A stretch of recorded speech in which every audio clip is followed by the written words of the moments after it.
Okay, welcome back once again. So I'm going to demonstrate the program we were referring. The program I have over here, it is already available on our Canvas site. It has some variations, and then we'll add additional variations as well. So we'll start with maybe 3-4 functions, then I'll probably add more functions, and I'll add more arguments, and we'll take our discussion from there. So here's my main function. So assuming we have some local variables in the main function. So while I'm saying local variables, and in fact chapter 4 refers to local variables versus global variables, can somebody tell me the difference between local variable versus global? Global variable versus local variables? What do you think by looking at it? What are the local variables? The local variables are variables which are inside the function. So those are local variables. So each function, they can have their own set of variables. Okay, they can have their own variables. Also remember, they can have arguments. Arguments can capture the values from outside. So here's an argument. This argument can receive a value from outside source. The local variables are local. They're localized. They might have a purpose within that function. So in this main function, I have some local variables. What do you think? What are the global variables? So where could they go outside of all the functions? Yeah. In the same source file? Yeah. So global variables are outside of the main function or outside of all the functions. Global variables are the biggest sin in programming. We are not going to use global variables. Global variables are something which we are not going to use, because global variables are up for grabs. Any function can change the values. Any function can add or modify the values. That is very dangerous. For example, let's say one of the customers' account balance. Imagine another function can come and change the account balance, change the social security number. So global variables are outside. The only thing we can use global are which are safe, which we cannot modify. What do we call them? Constants. You can put the constants outside of the main or outside of the functions, but the local variables must be used when you want to deal with other data manipulation. You guys are okay with that? So there'll be 1 or 2 questions about local versus global variables. So local variables are we like, global variables we do not like. Now what happens when you do not understand these argument, how to pass those arguments, and you're trying to finish these projects Sunday 11:54 p.m. because I get those emails. I actually wake up at 5 and say, see, this person sent me a message 11:55 sometimes, 11:58. I'm unable to do these. Then you put those variables global, and then you try to finish the project. You pretend to finish the project, and I give you almost very little credit. Global variables will not be acceptable in our class for any project 5 or 6 or any other projects. You have to learn how to pass those arguments. Just wanted to alert you about that one.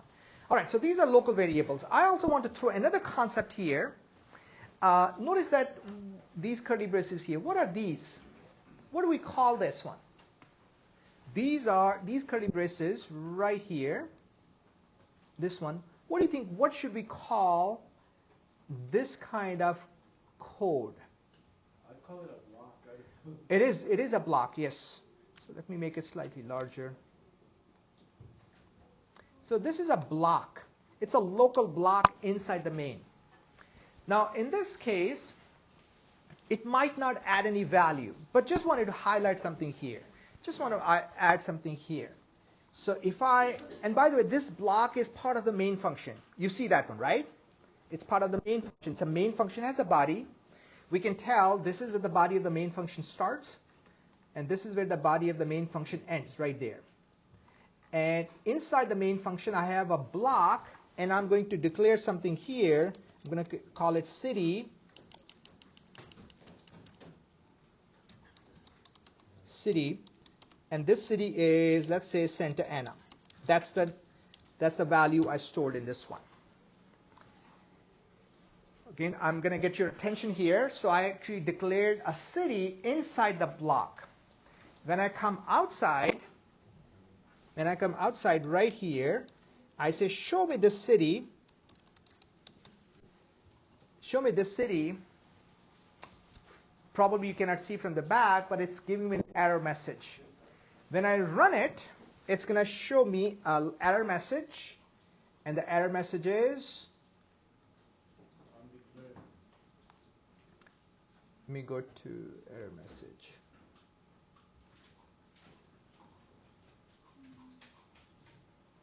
Right here. So error message is identifier city is undefined. That is not true. I have the city defined. I have the city defined or declared right there. It's telling me this city does not exist. Why it's telling me that? It is absolutely correct. It is localized to the block. Even the concept I have highlighted that the things which are local, they are known to that universe only. So the life is very short. So if I exit from the main function, let's say I declared something in the main function, if I come out, go to another function, other function cannot see the variables in the main function. So if the variables are declared here, this function cannot see those variables. They're localized, they're private. Similarly, if I have a block which is part of the main function, and if I declare a city inside, so city lives and dies as long as the block is there. If you hit the closing curly brace, the city does not exist anymore. And that's exactly the error message I'm looking at. It's telling me the city does not exist. The compiler is saying it's undefined. That's another way to say it does not exist. So you have to be careful when you're dealing with these functions. The functions, variables, they have shorter life. They're only localized to those functions or those blocks. However, there is a twist to it. What if I declare a variable right here, rate? There's a variable rate. That's part of the main function, as you can see, declared outside of the block. My question to you is, can I access that rate inside the block? Yes. So that's at the higher level. So if you think this is like a localized block, so this rate becomes global to this local block. So the rate is available. In fact, you can modify it. You can actually, initially it is modified to 25 inside the block and display it just to check it out. Then we change it to 40. So when I come out, my question to you is it going to show 40 or 0? 40. So Juan is saying 40. Let's check it out, and you can see rate inside the block is 25 and outside is 40. Inside the block is 25 as we verified, and when we exit the block it is 40. As you can see, rate is 40 outside of the block. So if you declare a variable outside of the block, it can be modified, it can be accessed, and then the new value will be updated outside of the block as well. Not the other way around. And then you could also define it inside the block and then throw another little trick in there. Yeah. So if you declare it inside, like string city I had demonstrated, it has a limited life. When I come out, I cannot run this line of code. Just wanted to throw that one. You could. If you can define it outside and inside, the same variable. Right. It's going to okay, if you try to do that, what Juan is saying, what if we do this? Let me close this one. So I'm going to copy this one and tell me what. Change it to a different city, like Tustin on the top, for example, and then print it both. Sure. See what happens. Sure. Do you think this is legal? I have string city Santana, string city Santana, or let's change to different name. Let's say Long Beach. Yeah, LB. Do you think this is legal or illegal? I think it's legal, I'm guessing. Okay, Juan is saying it's legal. Just by looking at it, we have the same declaration, string city. Doesn't matter what the values are. So here's a question. What if I do this? What will be displayed here? Outside it'll be LB and inside it'll be Santa Ana. You guys agree or disagree? So I actually agree that if we display this inside, and let's actually display it. I'm going to copy this one here, put it here. I'm positive it's going to display Santa Ana here. Don't you agree? And because this was a localized variable, we are assuming it's going to die out. The other principle that I was trying to bring up is the fact that the compiler will look for the closest definition first. Right. So it'll go by Santa Ana inside. If it didn't find it, then it'll go and use the outside value. Absolutely, absolutely. So if I'm inside, it says Santa Ana, and then I go outside right before 40,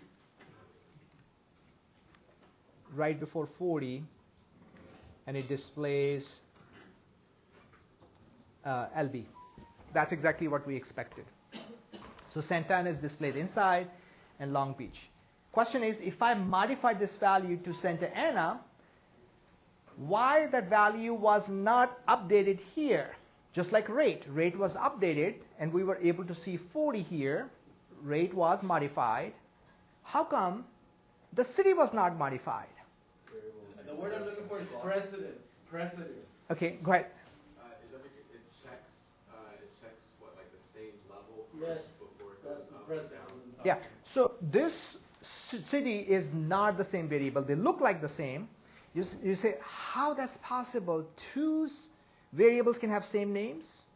Do we have two people with Juan Hernandez in California? Plenty of them. Jose Hernandez? I actually, every semester, I have 2-3 of them in my classes. So here, but somehow there's a mechanism they can determine who's who, right? Let me also show you, we don't need to talk about this one at this stage, but I'm going to show you their memory addresses.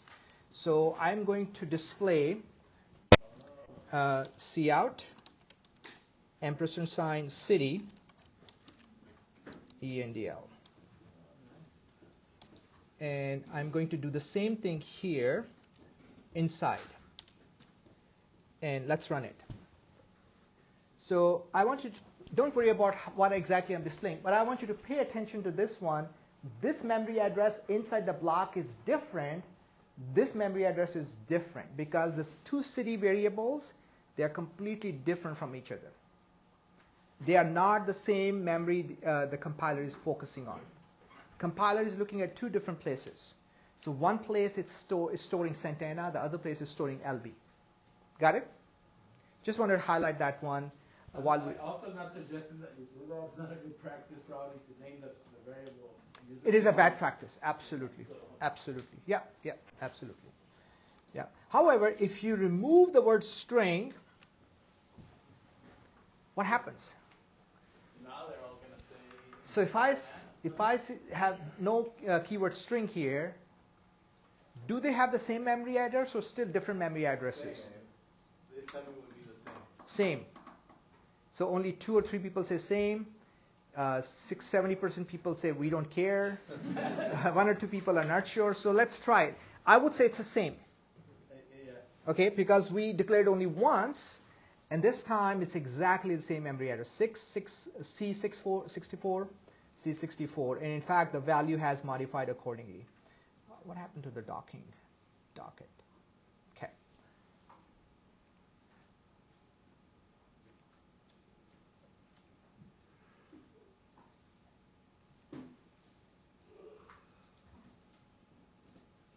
Okay. All right, so we are okay with those. Okay, let's move on. Now, don't worry about this while for a second, but let's just see what's happening inside here. So I'm asking the user, what would you like to do? Do you want to square your value or cube your value? So I'm asking the user. So user will pick either S for square or C for cube. And this program is available to you, so you can just pick the choice from the user. If the user says, I'd like to do uppercase S or lowercase s, you can actually work on that one and figure it out. Then it calls the read function. So what happens here on this line of code? As soon as the function is called, what happens? it jumps to the read function. Now, how does it know that read function is there? Because either I have the read function above my main function, or I have the prototype of read function above my main function. So in my case, I have the prototype. So here, these 4 or 5 lines of code, what I'm telling the compiler, that if you see a call to read function, don't worry about it. Just look for it. If I don't put these prototypes above the main function, the compiler is going to give you an error message. Compiler is going to tell you, I do not know what read is. Let me comment it out, and let me show you the error messages. If I comment it out, just the read function, and if I hit Control F5, I get an error message. The error message is read not found. It says, I do not know what read is. That's what it's telling me. So why it's telling me this? Because it was unable to find the read function. So here, I'm just telling the compiler, your job is to go and find the read function. It could be anywhere. It could be the same program, or it could be in a separate program. So in my case, my read function exists right here. That's where my read function is. So when I call the read call, my control will shift here, just like what I'm showing you over here on the whiteboard. So when I make the read call function, I jump over there. When I jump over there, it will start executing those lines of code. So I'm asking the user, please let me know what would you like me to, or enter some kind of data. Please enter a number. User will provide us that value. I'll return that value. See the return num? I'm going to send this value back to the main function. So when the value is being returned, remember one of the principles, return type, this num must be integer. Is this num integer in my case? It is, because that's what I'm declaring here. If this one is declared as a double, it will be a mismatch. So it has to be of the same type. Here I'm expected to return integer, so I'm actually going to return an integer. Let me ask you this. Is this legal? Is this legal? Return 5. Yeah. Absolutely. Is this legal? Return minus 87. Is that legal? Is that an integer? Yeah. Absolutely. Absolutely. Although your program will not be useful because it's not going to be very practical, because we want to make our program more flexible. More flexible in that way, whatever the user provides us, we capture that value, return it back to the main function. So once it's being returned, I'll capture whatever the user returns back to me in right here. So this read function is going to return something back to me. It is captured right there. This is a good time to ask a question or two. You say, well, you know what? You started around 6. I lost you after 2 minutes. So go and start from the beginning. So that's why we're recording it, so you can watch my beautiful face over and over again. I had a question from earlier. I saw your heading on the top. It has an ampersand and one of the function prototypes. Okay. That was my question, but I don't know. Okay. We'll talk about that one next week. Yeah. Otherwise, I'll confuse more people. Please go ahead. So from Yeah. the function int read, you went back to wild flag? Yeah, absolutely. So when you call this function right there, so please pay attention. So immediately your control will shift from here, right here. It shifts over here. And then it will say, okay, I know how to execute these statements. It will start executing these statements. Then at the end, by the way, this function has a return type. You agree with that one, right? It has integer or double or some kind of return type. In this case, integer, right? So this function must have something. What is that must?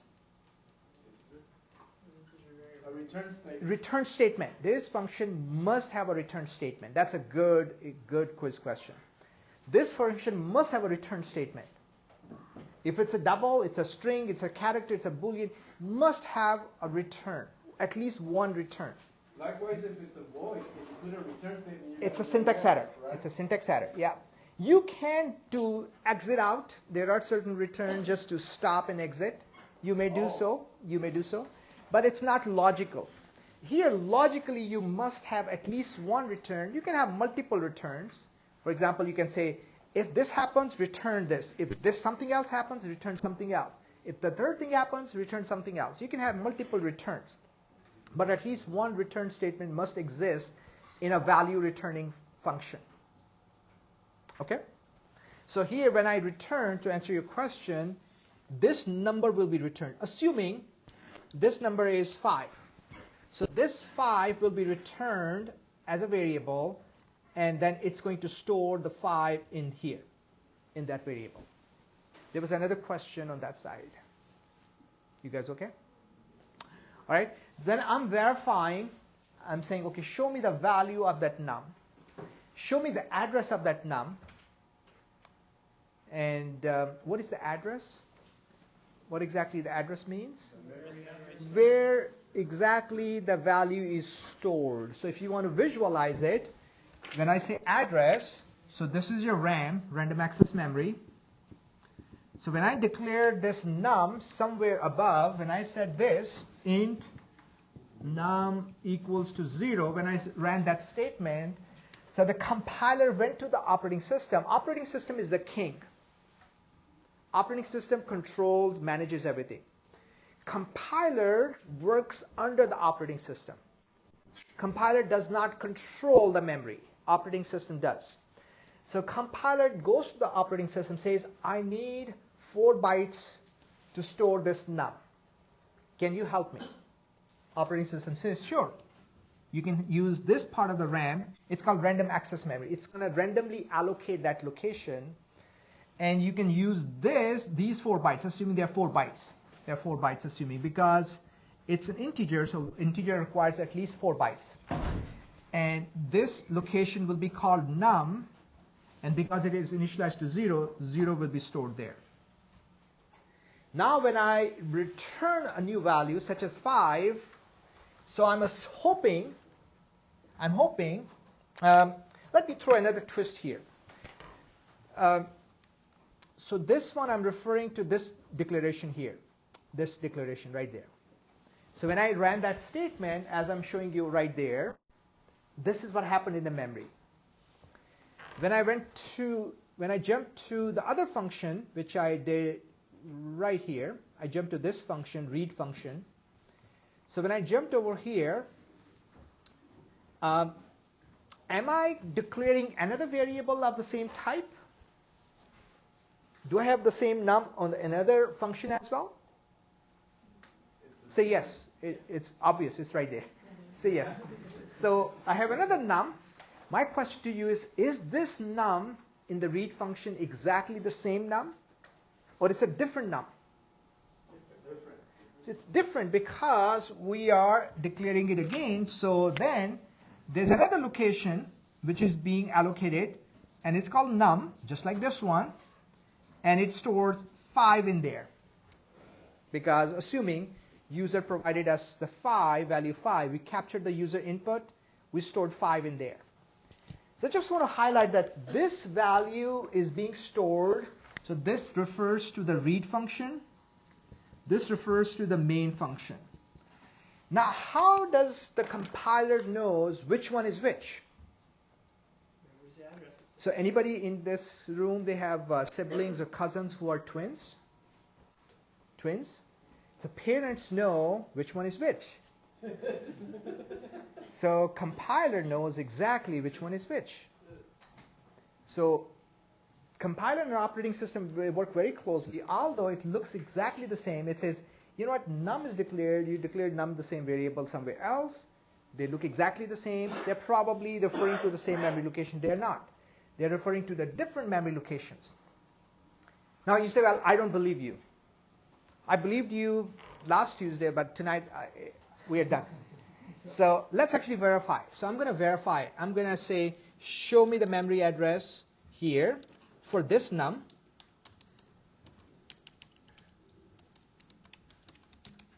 And I'm going to also say inside read. And then right here, inside main. Okay? I meant to do this over here. All right. So I'm going to run this one just to clear that confusion. And I'm going to say square. So inside read, the memory address is 92C. Okay. So I'm going to enter 5. And inside main, the num's address is A68. Inside read, the memory address is 92C. So there are 2 separate memory addresses as we visualized it. So they are not referring to the same memory location. Yeah. Go ahead. Does the OS store the address, or does the compiler store the address? So operating system does. It manages, but basically that location of the memory is handled by the compiler. So compiler has the access to it. Once the compiler is done by using that location, then operating system takes control of that memory location. So right now when I'm storing something or modifying something, I have the control. Yeah, Juan. After you compile it, it's always going to load in those memory locations, no matter which, like each time you run the program. As long as, yes. So when you declare it initially and you're modifying back and forth, it's the same memory location. So yeah, once you're done, right, your project will always go to those memory locations every time you run the program. That's a good question. Let's actually, so remember this one, 92C. Like if I take your executable, run it on my computer, is it going to give me the same memory locations? I don't know. Maybe. I don't know. So if I run this on, say S, so 96C, it's a different memory location. So this time it's a different memory location. So I rerun the program. So it's not it's dynamic. Each time you run the program, yeah, the operating system decides where it's going to put it. It's a random access memory. So wherever it finds the location, says, I have something available, you can use that. That makes sense. Yeah. That makes a lot of sense. Yeah. All right. So now we understand that how these variables are behaving in the main and also in the function when the function is called. And we verified, even if the names are the same, let me actually add one more twist to this one. What if I pass this value as an argument? And I pass this one just like this with the same exact name. And I send this value to the read function. It looks funny. I have to change my prototype as well. I'll come back and explain the prototype. But I just want to focus here for a second. So this time I'm passing an argument to the read function. So read function is designed to capture a value here of integer type. So I'm not declaring this integer inside. I'm going to contradict myself. I'm not really declaring inside the body of the read function, but I'm declaring inside the parentheses in the function header. So if you look at the function header, here is the declaration of num. So there's a declaration of num. So instead of declaring it here, I'm actually declaring it here. The difference this time is, this time the value will be sent from outside and captured there. Now value might be 0. Value might be useful or might not be useful. Doesn't really matter because we are going to update that value right there. We are going to read from a database, read from a file, read from a user, scan it, do whatever we need to do. So this read function knows how to update or modify that value. Here's a question. The question I'm asking you is, now I'm actually passing that num from the main function. Are these two memory addresses the same or different? This time, these memory addresses will be the same in the read function and the main function, or they are different still.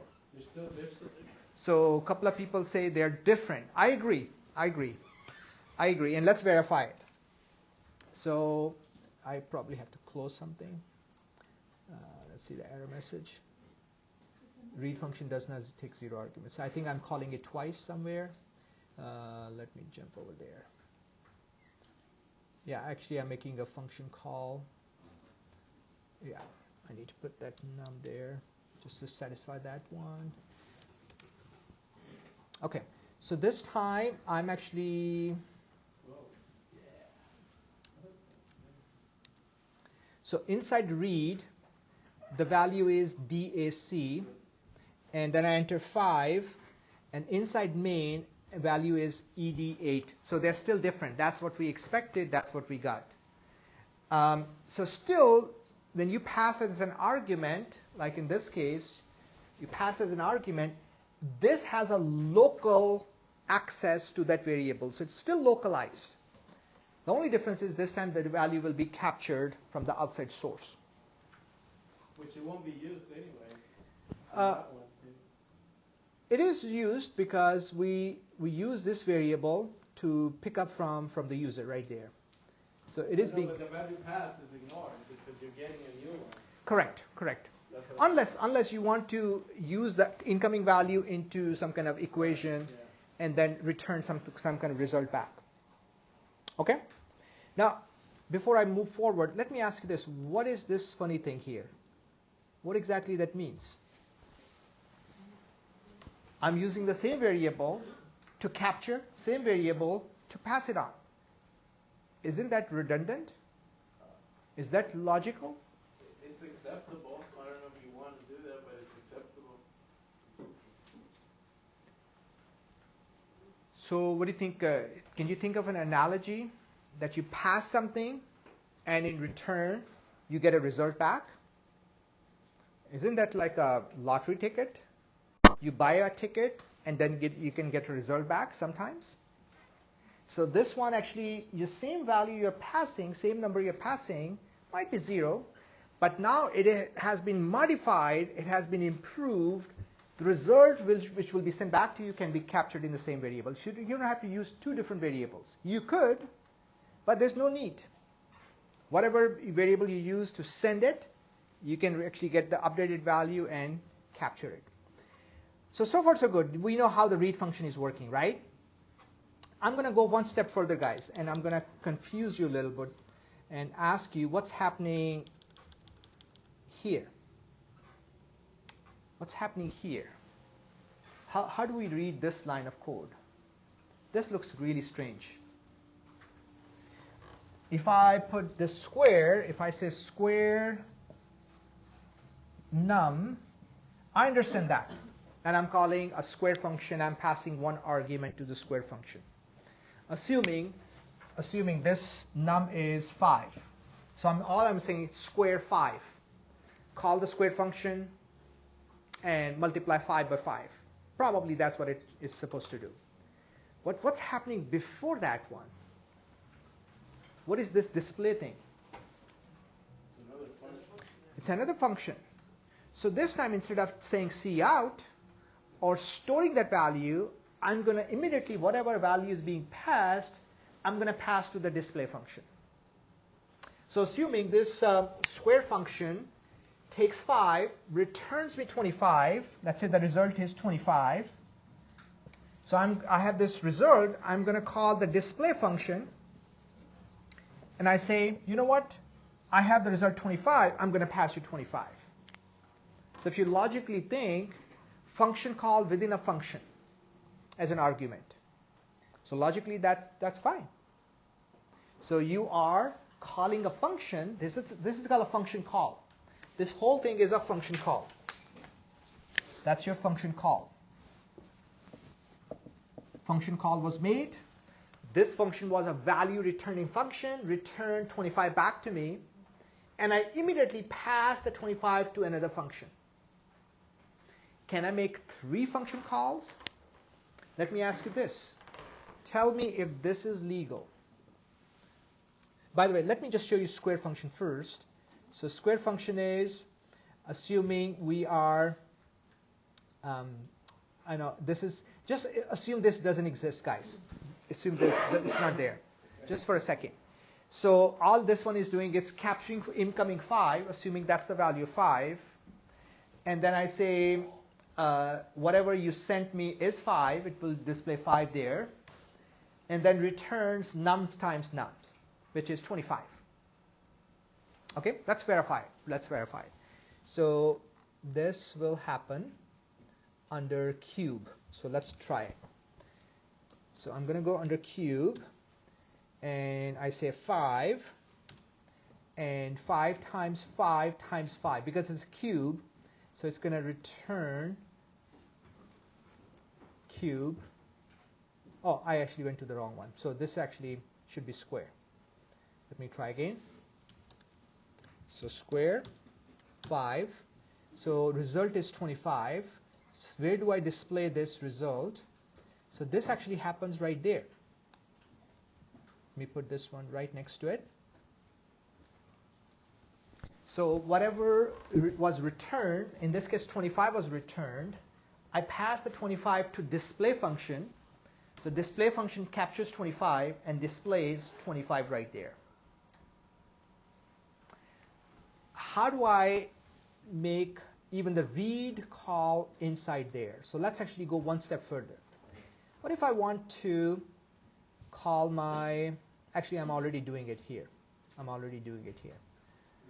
Okay, so how do I read this? This line of code. Okay, so you go deeper inside. Yeah, absolutely. We did this earlier. We know how to call read function. Read function is basically we are sending in that function called one variable of num type, integer type. It is going to read the value from the user and return something back to you, whatever the updated value is being returned. Assuming that if updated value is 5, I send that 5 to cube function. And cube function is a one-line function, which is all it's saying is this, 5 times 5 times 5. And even my display function is a one-line function right there. So once I actually call the display function says, hey, cube function, give me the result, because I need that result to pass as an argument to display function. So cube function knows how to return something back of double type. That will be returned here, and it will be sent to the display function. So as we stated earlier, so we can do these 3 things, 3 or 4 things. We can pass it on, like in this case we are passing it on, pass on a value from a function to another function. Another function. What's the other thing, guys? Remind me. Display it. You can absolutely display it, which we demonstrated earlier. You can immediately display a returned value. What else we can do?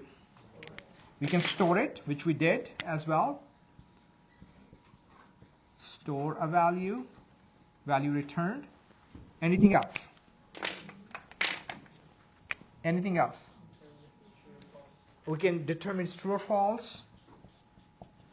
What else? Calculations. Calculate the incoming value. Absolutely. What else? Don't do anything about it. Somebody returns a value back to you. You don't do anything about it. You say, well, that's so dumb. How that's possible? Look at your parents. They did so much, and there's no return type.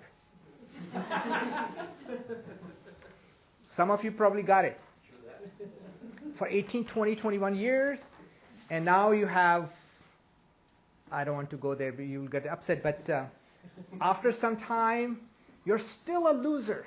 You started as a loser, you end up as a loser. And that's an example. You go through all the process, so many functions called. They said, okay, fine, at least go and join the military. You wouldn't do that. Okay, fine, go to the music. You wanted to be a musician, go to music school.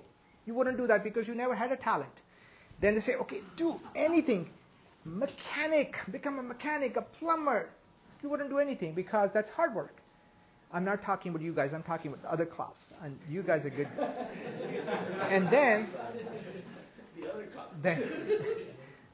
this is an example that function is basically returning something valuable to you. Like in our case, it might not be that valuable. 5 times 5 times 5 is not valuable. But in a real system, that might be based on an algorithm, based on some kind of very important calculated value which is being returned to you. And if you don't do anything about it, we talked about there are a few things we can do. We can send it to another function. We can store it. We can display it. We can use it as a calculated value. We can actually check if its value is true or false. We are going to do all those things gradually. Or the sixth thing is we just lose that value. And all those things. Of course, we are not going to do that. We are not going to lose that value. We'll do something about it. So now we have some idea how the functions are supposed to behave. Let me talk about prototypes and a couple of other things. So if I have the prototypes above the main function, then the compiler knows these function bodies exist somewhere in this CPP file. I'm going to cut out one of the CPP files. I'm going to take the cube function, remove it from here completely, and here's my solution explorer. I'm going to add another file, new item, CPP. Let's call it cube1. You can call it anything you like. Add it here, and put this one right there. Right there. So now this cube function, it does not exist in my main CPP. It does not exist there. I'm trying to make that call right here, and probably a couple of other places, but at least right there. But it's not in the main function. It's somewhere else in a separate CPP file. Let's see what happens. What error message do we get? We didn't get an error message. Let's try the cube. So I hit C, and it says 5. I say enter a number. I say 5, and it's giving me a cube. This is very strange. Something just happened. How come I didn't get an error message? Because the cube function never existed here. It's not there. I don't see the cube function at all. I'm making the cube function call, but it's not there. How come it's giving me a cube? What the compiler does by default, it looks for that function in the same CPP. If it doesn't find it, it does what? It goes to the folder where other CPPs reside, where all the CPPs are supposed to be.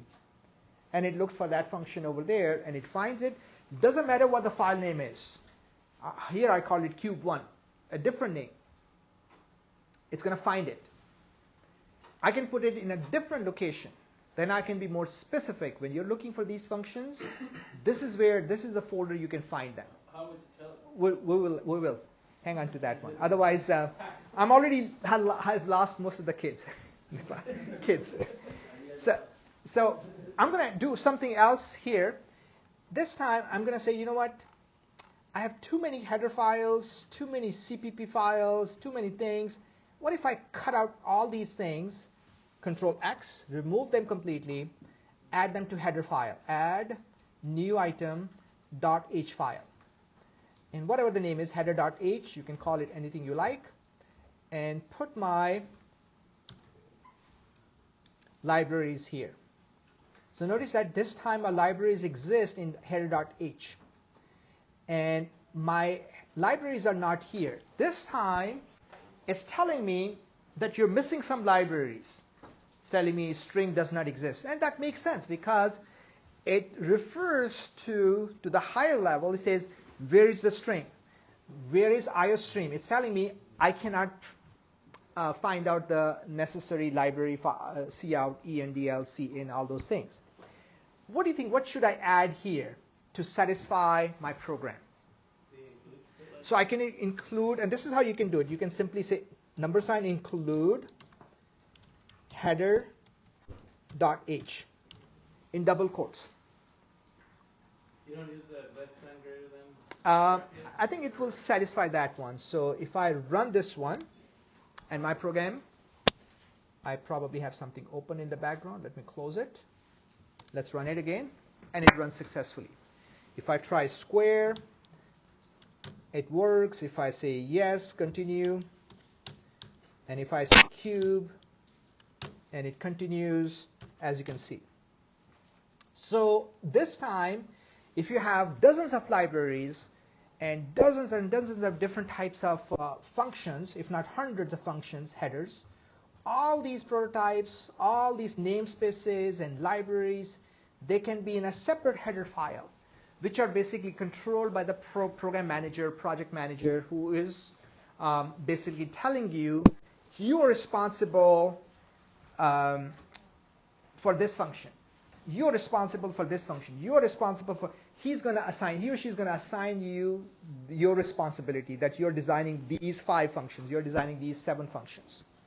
So these functions, the headers have been declared in the header file, libraries are there, but then you'll be adding a bunch of CPP files here. So you can put a separate square function, and you say, well, I don't know how to add a separate square function. Let's try to do that. This time I'm going to grab my square function from here. Let's grab the read function, cut it from here completely, add another file. You can call it anything you like. Leave it the source1.find. Leave the read function there. So go back to your source. That's your main. If I run it, this time, this time it's telling me, and you tell me what the error is. It's telling me cout undeclared identifier in the read function. Why it's telling me this? Why it's telling me cout and cin do not exist. ENDL does not exist in the read function. I didn't tell my read function where the header is. So if I simply add one line of code right here, include what? Double quotes, header.h, then that will satisfy that particular program as well. So it should work. Similarly, I can take out my square, put it separately, display separately. So each function can be in its own file. So you can add dozens, if not hundreds, of different files. And these files, some of the files initially when we are learning, these are simple one line, few lines of code, but gradually you will learn that these could be much larger systems. And each could be a system by itself, written by one team of players, team of developers, and then they're interacting with each other. And that's how the bigger systems work. Like you have team members in India, you have team members in New York, you have team members here or San Francisco, and each one of these members, they know these are the responsibilities of their functions, but they know how to talk to these, how the functions are going to talk to each other. So if I have covered most of the things we need to cover. Let me just see if I missed something. It talks about predefined function, and it talks about some of the functions we have already discussed in the past. So it says these are the subprograms or subtasks, easier to understand, easier to change, easier to write. I absolutely agree. There are 50 million lines of code just in Ford truck. So imagine when I was working for Y2K, year 2000 bug, we had date in all different places in different pieces of the code. So we had to go through all the codes, and that cost us $500 billion around the world to fix Y2K bug. But if you have a smaller function, let's say date function, you just need to focus on date function to modify whatever you need to modify. It's easier. Easier to write, easier to test. I don't need to test the entire system. I can just test one function. Test and retest with various scenarios. In a larger system, some of you will become quality assurance testers, and you write the test scenarios, test cases, test scripts. So all these different, we try to break the program. Some of you probably will become game testers. Anybody has done game testing? That's another job. So these big companies, Nintendo and Sony PlayStation, they actually ask for people that test their game. Break it. So the systems they need, so it's easier to test, easier to find out what bugs are, syntax or logical bugs. And also, as I indicated here, you have team members working in larger systems, easier to develop. So I'm responsible for read function. Magali is responsible for read function or display function, whatever. And then we know how to interact. I know that she's going to call the read function in this way, and we can pass the data back and forth and verify the results. So that's what your book is indicating here. So then it talks about what are some of the predefined functions, such as square root. We used it. Then it gives you some ways to use it. POW function, power function. Power function is you need the CMath library for those kind of function. There's an absolute function, ABS, truncates the positive or negative symbol. There's a function called rand, random number generator. We'll actually use in one of the exercises later on. If you get a chance, go ahead and read it, but I'll demonstrate it to you that you can actually create a random number between 0 point something something to 0.999 something. Then you can make it between 1 and 10 or 100, 1,000. You can create a random number, just like a lottery. So in lottery, they have a scope that each number should be in this range, less than 100, right? Is it 2 digits or 3 digits, each number? 2 digits, right? So you have 64, 7, 48, 11, like that, right? So you can actually generate those 6 numbers very easily by random number generator. And it uses a time clock, the system clock, to pick up the seed. So seed can be picked up from the time, and then you can generate a random number. It gives you the formula. This is how you can actually generate random numbers. Then it talks about a couple of other ones. Did we do? We already did this one, right? The quadratic equation, right? So this is an example of a quadratic equation and how to use it. One thing I want to show you that I was talking about, this is function header. This is the body of the function.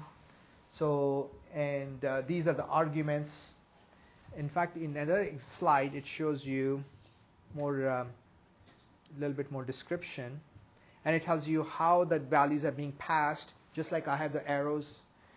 By the way, I have been using this method at least for 15, 16 years to teach functions this way. So, but now I have started noticing the authors, maybe they attended my lectures or they watched my lectures, they are using the same arrows as well. So that's a good thing. They're learning quick. So placing definitions where the body of the function should reside. So when you read this stuff, it will make a little bit more sense. And this is the analogy I was using. It's like a black box.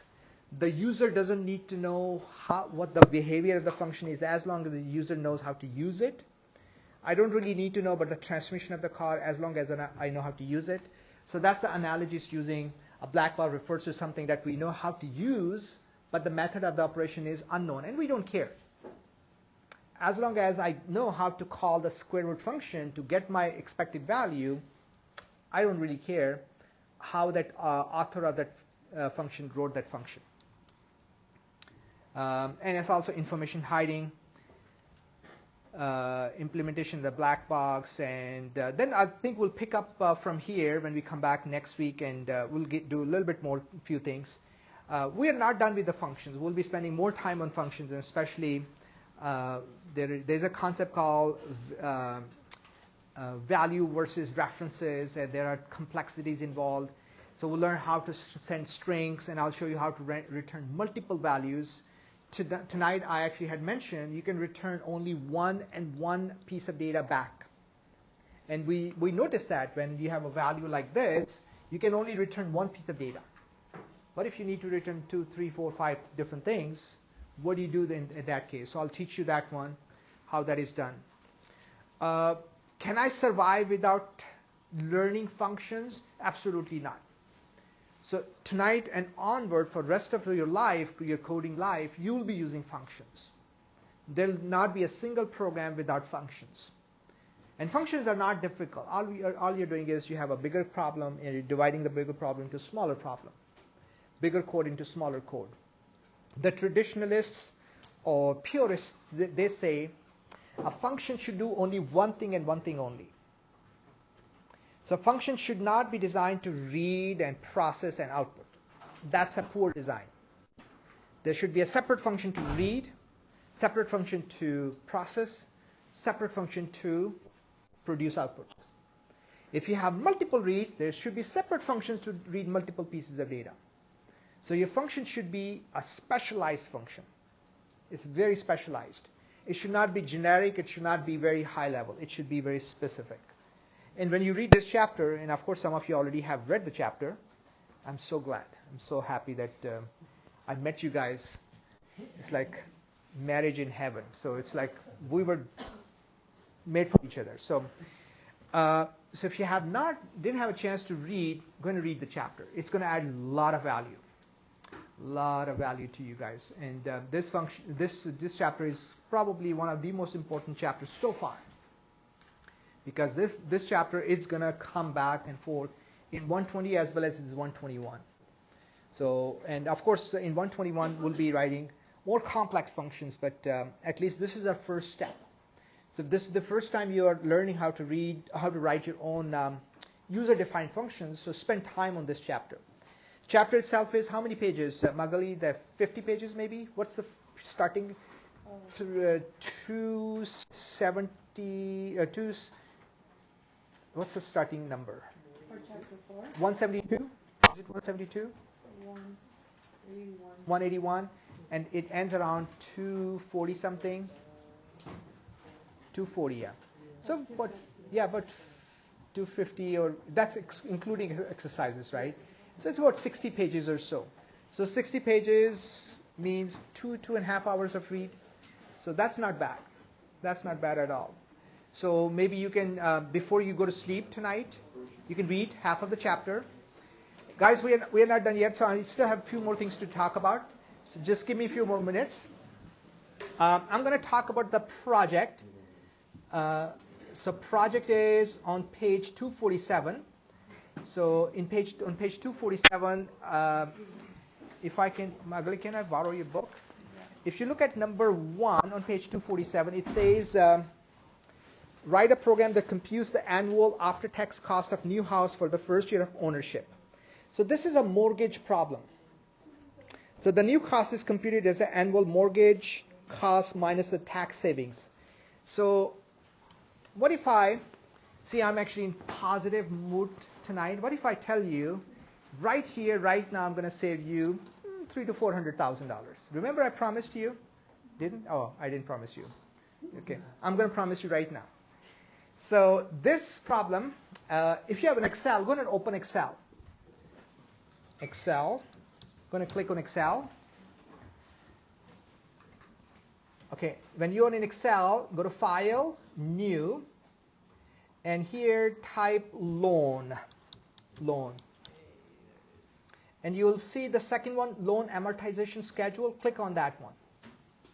Do you have that one? So you can click create. Okay, guys, help your neighbors.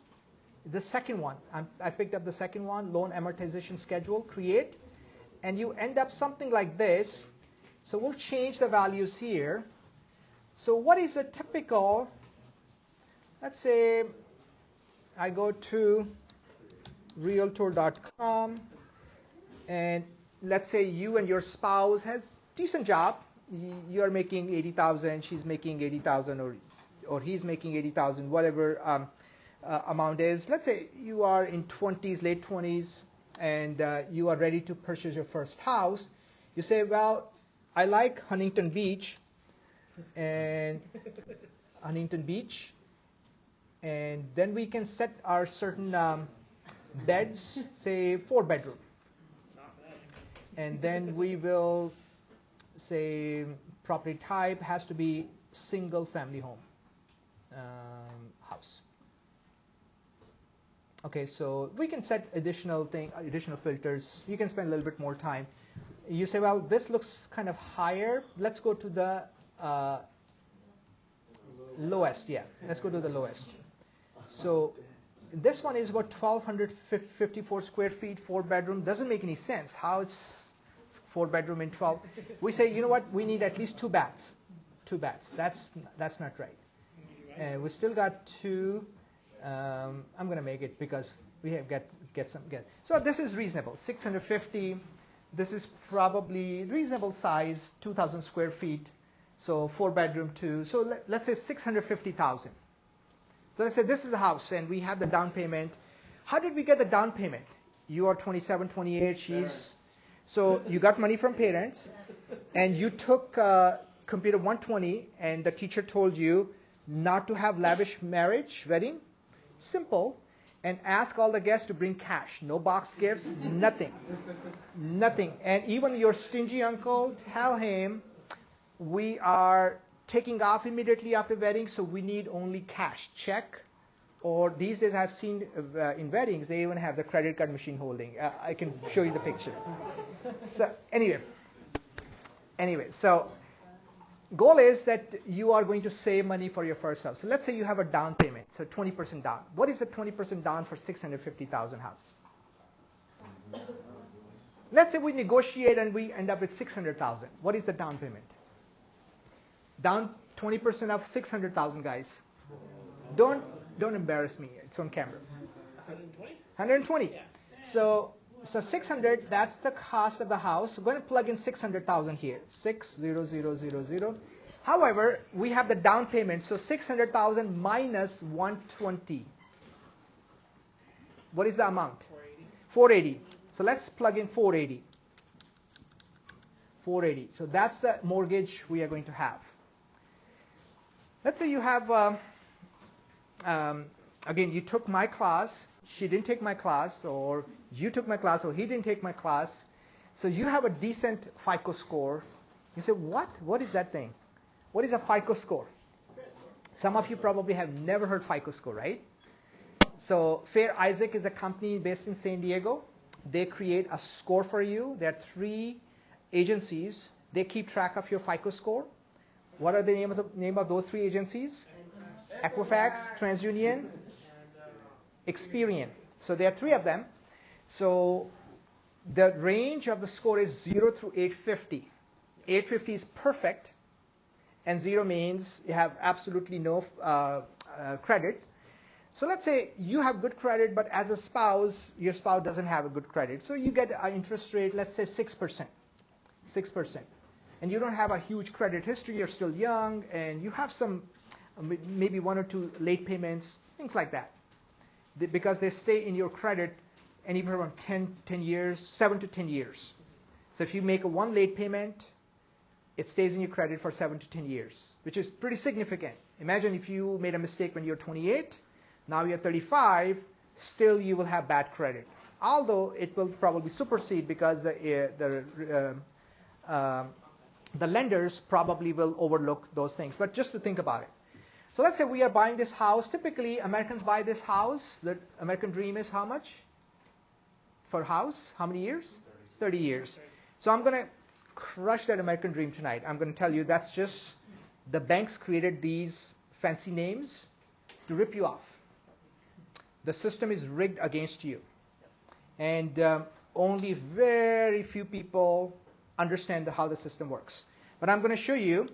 We are going to be American Dream, and we have 30 payments. We are starting as soon as possible. We can't wait. There's no extra payment.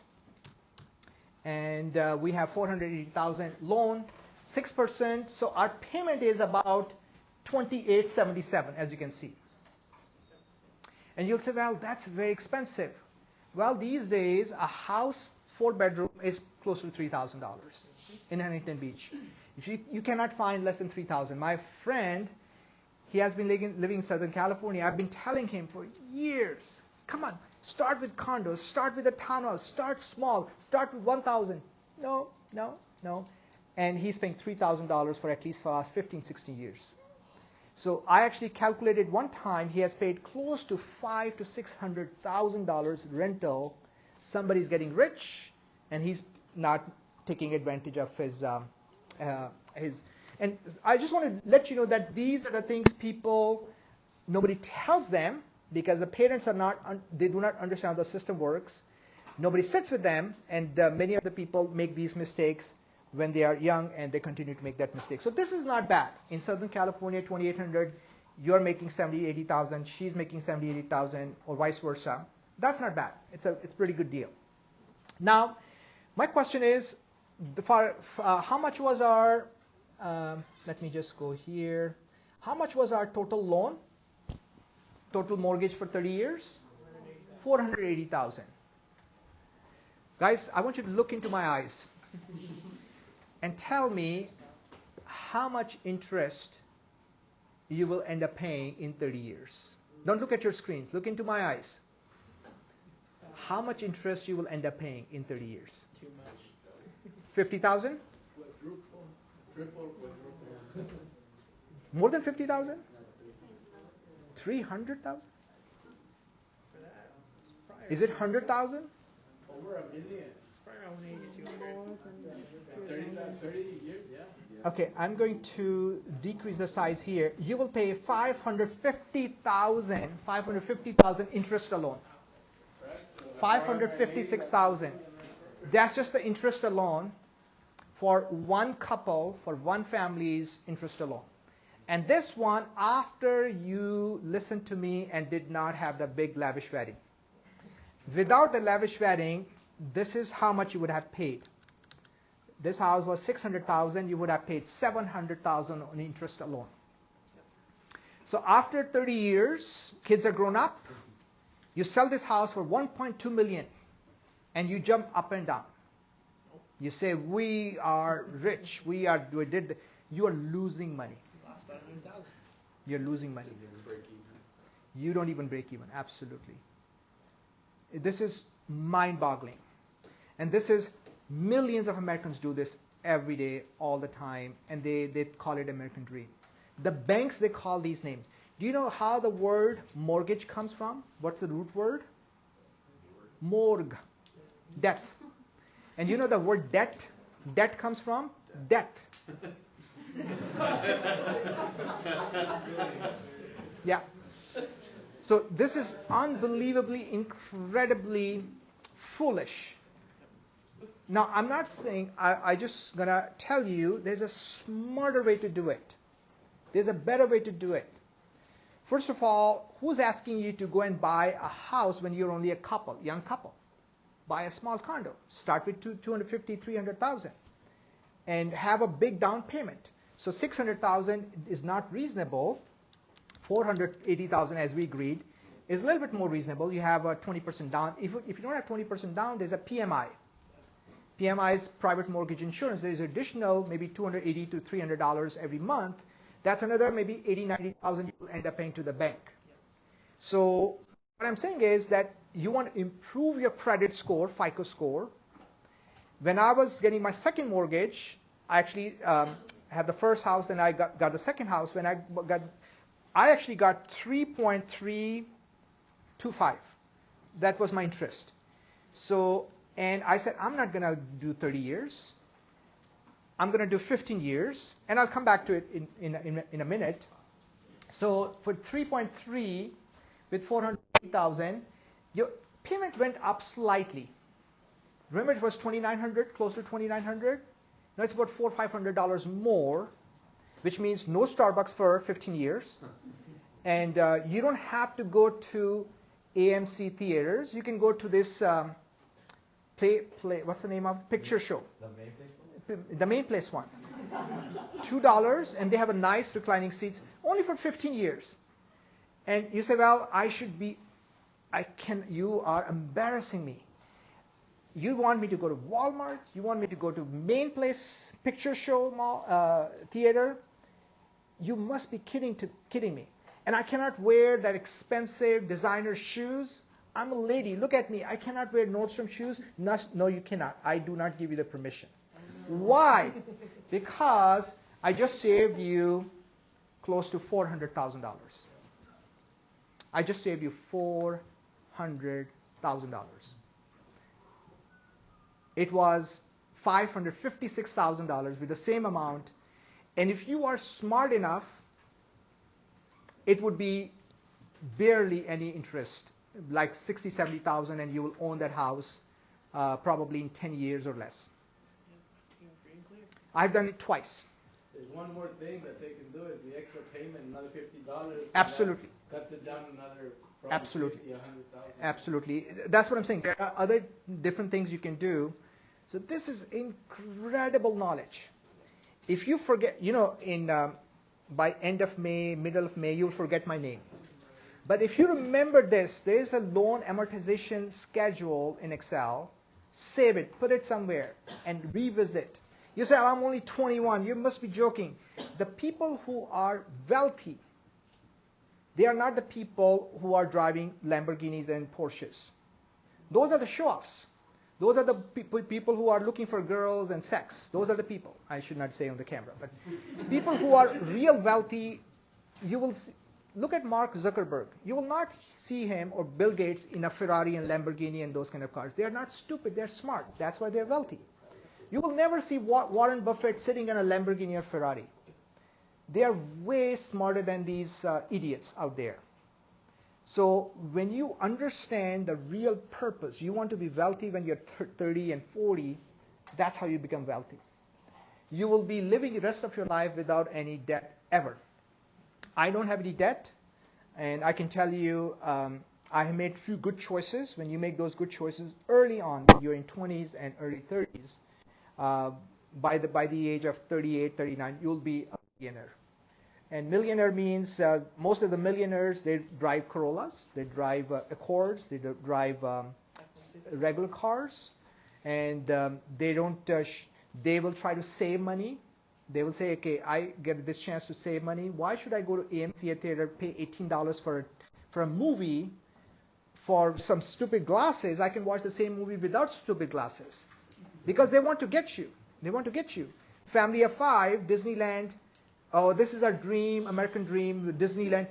$2,500 for Disneyland, and I see people buying it. And I want to shake them and just want to tell them, how come you want... So I'm going to come back to this one. So now in project 1, you do the same thing. So the project 1 is simpler on page 247, but I want you to add some value. Now I gave you some background information, so see if you can, after you finish the project requirements, if you can go one step further. There are a few people, they are doing really well, and I'll bring their project and I'll show you this is what they have demonstrated. So try to take it to the next level, see if you can add value. Maybe what I just demonstrated, if you could put it into your project, if it's possible. But if you make the bare minimum requirements, of course you will get the full credit. So this project is due by 18th, which is next Sunday. And if you finish early, you can start project number 6. And again, if you came late, we'll be starting. We'll be working on our exam. Let me show you what the exam looks like. We'll take our exam. So exam has 100 questions. Okay, this is a real exam. I don't want you to take pictures or take notes. So there are 100 questions. So when I start my exam, you'll see a clock on this side. Anybody has already taken Canvas exam?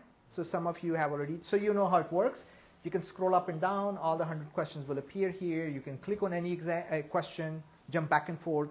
So in this case, this is a multiple choice question. Who was the programmer for Charles Babbage's analytical engine? And we talked about this one. So then I can jump to another question. Let me see if I can find. Is it true, false? The compiler will catch all your programming mistakes. So once you feel the choice is theirs, you click the choice, and either you can click next, or you can go to the previous question if you want, or you can click next question over here. So you can scroll up and down right there. And you can go back and change your answers as long as you haven't submitted. Sure. So as long as you're within 2 hours. If you are not sure about a question, I would say keep a scratch paper right next to you. In that way. This exam has a lot of code. Let me see if I can show you a code example. So a lot of code. So this one, there are other questions with more code. What is the value of X after the following statements? This is really, really, really simple, but there's one correct answer. So you have these 4 lines of code, so you have to pick one choice. So similarly, you should be able to do it on a piece of paper and figure it out. If you are able to do it in your head, you can do it that way as well. But there are a lot of code. So what I'm expecting that you have been reading the materials. We will take our first exam based on the first 4 chapters. Okay? That's all I have tonight, and I have to take off. Sorry, I have to go to the airport. But if you came late, let me call your name.